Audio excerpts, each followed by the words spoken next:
नमस्कार, मैं डॉक्टर मंजू भार्गवी भार्गवी सिंफो में आप सभी का हार्दिक स्वागत करती हूँ।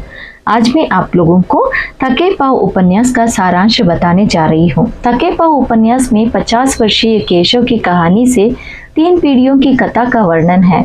मध्यम वर्गीय व्यक्ति की इच्छा, सोच की संकीर्णता, अवसरवादिता, स्वार्थपरता, कटु व्यवहार, पारिवारिक विघटन और हृदयहीनता के अतिरिक्त जीवन संघर्ष से उत्पन्न हुई कुंठा, संतोष, हताश और टूटती मान्यताओं को अत्यंत सजीवता व कुशलता से उजागर करते हैं। उपन्यास की शुरुआत ऑफिस से घर लौट रहे थके हारे केशव से होता है।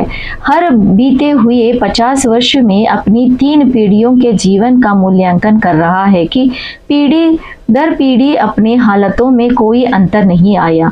मिडिल क्लास परिवार में उत्पन्न केशव के पिता रामचंद्र, केशव और केशव के पुत्र मोहन का जीवन एक जैसे परिस्थितियों में व्यतीत होता है। उपन्यास में वर्मा जी ने पात्रों को कई क्रांति या आंदोलन करते हुए नहीं दिखलाया है, ना किसी के प्रति नफरत पैदा की है, ना कि हमदर्दी, बल्कि मध्यम वर्ग को अपनी समस्याओं का जुलने वाला वर्णन किया है। यह मानवीय संवेदना भरपूर तरलता है। साफ दिखाई देते हैं कि आदमी हंसता है, नाचता है, गाता है, असफलताओं, निराशाओं और यातनाओं में जीवित रहता हुआ भी यह उत्सव मनाता है।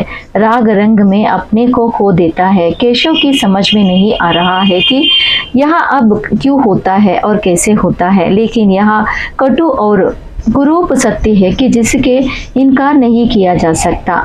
मध्यम वर्गीय परिस्थितियों को ले थोड़ी बहुत जुलझलाहट होती है कि लेकिन वह समय पर समस्याओं को सुलझाकर आगे बढ़ जाते हैं। हालातों को भगवान या अन्य पर छोड़ आगे बढ़ते हैं। उनकी जिंदगी फिर उसी डगर पर आ जाती है। उपन्यास में केशव के फ्लैशबैक से कहानी आगे बढ़ती है कि जब उसने 3rd डिवीजन में बीए पास किया था तो घर में खुशी की लहर दौड़ गई थी। इस खुशी में घर 60-8 लोगों की दावत रखी गई थी। केशव के लिए यह खुशी अधिक समय न ठहर सकी, क्योंकि उसे दिन उसकी बहन सुधा का विवाह निश्चित हो गया था, जिसके लिए 4000 दहेज की मांग की। हालांकि लड़के वालों ने 5000 मांगे थे, लेकिन घर के हालात इतना पैसा जुटा पाने में सक्षम नहीं थे। अपने अफसर बनने और पिता के अफसर बनाने के स्वप्न, उत्साह और उमंग आदि से समझौता कर केशव ने नौकरी के लिए धूप शुरू कर दी थी। वह क्लर्क बनने की तैयारी करने लगा, क्योंकि उसका जन्म क्लर्क के घर में हुआ था। समय रहते ही उसने अपने आप को परिवेश के अनुकूल डाल लिया। गृहस्थी की गाड़ी खींचने के लिए जमीन तैयार कर रहा था। अब ना उसमें कुंठा थी, ना कोई अवसाद। उपन्यास में केवल केशव और केशव का बेटा मोहन शिक्षा ग्रहण करके नौकरी द्वारा अपना जीवन निर्वाह करने का यत्न करते हैं। उनके पास बाप व दादा की संपत्ति नहीं है। शिक्षा के प्रभाव के कारण वह अपने परिवेश की नवीनता को ग्रहण करने के लिए उत्साह तो रहते हैं, किंतु उन्हें परिस्थितियों से समझौता करना पड़ता है।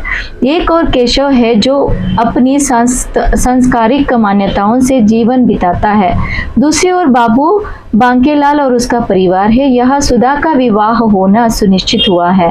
वह साम दाम दंड भेद से अपनी हैसियत बनाए हुए है। बांकेलाल 30 रुपये तनख्वाह पाकर 100 रुपये ऊपर की आमदनी पाता है। उसका बेटा गोपीनाथ 3 साल लगातार फेल होने के बाद मुश्किल से इंटरमीडिएट पास करता है। बांकेलाल उसे अपने प्रभाव से चुंगी में 40 रुपये की नौकरी दिलवा देता है। यह वर्ग उच्च तथा निम्न वर्ग की अपेक्षा अधिक व्यापक, संवेदनशील, प्रेरक तथा अपनी विशिष्ट दुर्बलताओं से ग्रस्त है। अवसरवाद और लोभ लाभ की प्रवृत्ति के मध्यम वर्ग के बहुत बड़े तबके को अपनी गिरफ्तार में ले लिया है। उसकी इस कमजोरी का विशेष शोषक और समाज विरोधी तत्व खुलकर फायदा उठाते हैं। जैसे लाला रामकिशन के केशवचंद्र को नाजुक समय का फायदा उठाकर अपना निमकोटी का माल पास कर लेता है, लेकिन केशव अपनी ईमानदारी के से समझौता नहीं कर पाता है और उस गलती की डबल सजा देता है। एक तो नौकरी चाहोगे पड़ती है कि बेईमानी करने की गलती में जीता और पैसों का उपयोग नहीं कर पाता और उस पाप से बचने के लिए वह रुपये अनाथालय में दे देता है। यही सच्चाई ईमानदारी नैतिक व्यक्तित्व की है। और बेईमान व्यक्ति एक पर एक अनैतिकता करता रहता है। या फिर केशव के छोटे भाई रमेश, सुरेश या केशव का बेटा किशन जो सिर्फ पाने विषय में सोचते हैं, ऊंचाइयों को प्राप्त करते हैं, धनवान बनते हैं, हाई प्रोफाइल जॉब कर लेते हैं, लेकिन केशव और मोहन जैसे लोग समाज को बनाते हैं, अपने सुखों का त्याग करते हैं। बेटे किशन और माया केशव के हाथ से निकल जाते हैं, लेकिन वह उन्हें अपने हाल पर छोड़ देते हैं। मोहन इंटरमीडिएट की जॉब नहीं ले पाता है, उस पर भी केशव कहता है कि उसने बस की बात नहीं है। उस अपने बेटे मोहन को रमेश के जैसे ऑफिसर बनना की महत्वाकांक्षा रखना चाहिए, जो मोहन हासिल नहीं कर पाता है। और टीबी की बीमारी परिवार को तोड़ देती है। यहीं पर उपन्यास का सारांश समाप्त होता है। धन्यवाद।